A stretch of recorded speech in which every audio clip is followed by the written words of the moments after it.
I have updated information about electric vehicles and the transportation system in Costa Rica. Welcome back to the channel. This is Charmel Roussel, living at El Canal in Brescia, sharing information about moving to Costa Rica, retiring in Costa Rica, and living in Costa Rica. As I have mentioned in previous video segments, electric vehicles have been growing in popularity in Costa Rica, which is entirely appropriate because Costa Rica does not have any fossil fuels to dig up and burn. So all of the gasoline at the gas stations is imported and it's very expensive. The electricity, however, mostly comes from hydropower, which is very inexpensive for the people living in Costa Rica, and also much better for the planet because it's a much cleaner form of energy. So the government has been really behind incentives for people to purchase electric vehicles in Costa Rica. The people who already live here, and also the Americans, Canadians, and other people who are moving to Costa Rica. And so the government has had in place tax exemptions for the purchase of electric vehicles, both new and used. Now, it was announced last week that those tax exemptions are being reduced, and evidently that was the plan of the government all along, as it anticipated that electric vehicles would rise, and also that the cost of electric vehicles would go down as they became more common and as technology changed.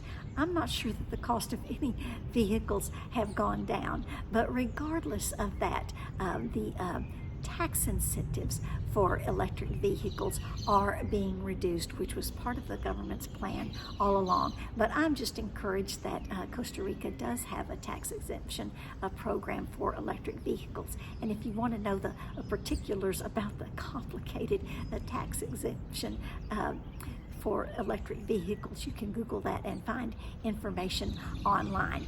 I had mentioned before that electric vehicle charging stations in Costa Rica were free, and that was information that was provided to me and was true at one time. However, that has changed. Under the current president, electric vehicle charging stations in Costa Rica are no longer true. But again, I'm just very encouraged that Costa Rica has a infrastructure with electric vehicle charging stations that people can easily locate using apps on their mobile phones.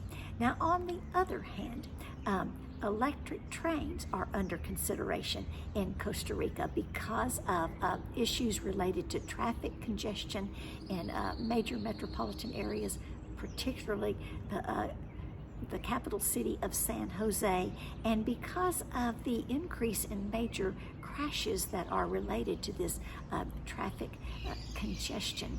So over the last 20 years, the number of vehicles in Costa Rica has tripled, and I'm not sure that the infrastructure, the road system, has really kept up with that. So it's not an issue here at El Canal at all. It's certainly not much of an issue in Brescia compared to other places in Costa Rica, but in the capital city of San Jose, if you're traveling to or from San Jose, traffic congestion can be an issue, and if you're in the city of San Jose, it's an issue.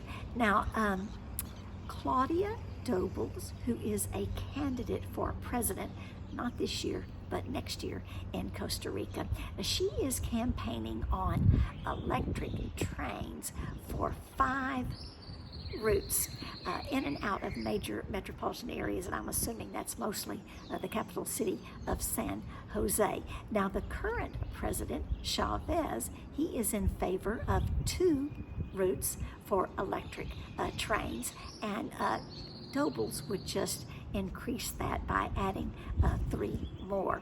So I think that as as time goes on, the people in Costa Rica get frustrated because they're spending more and more time in traffic congestion instead of in productive activities, or instead of spending time with family.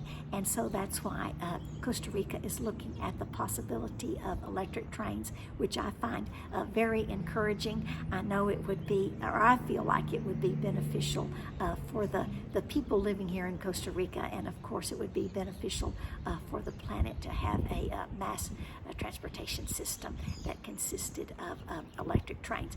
Now, timelines and costs and contracts would all come into play as those decisions are being made. But that's just a little bit of updated information about transportation in Costa Rica. If you have alternative information or additional information, please put it in the comments section so that we may all learn from one another. Pura vida, ciao.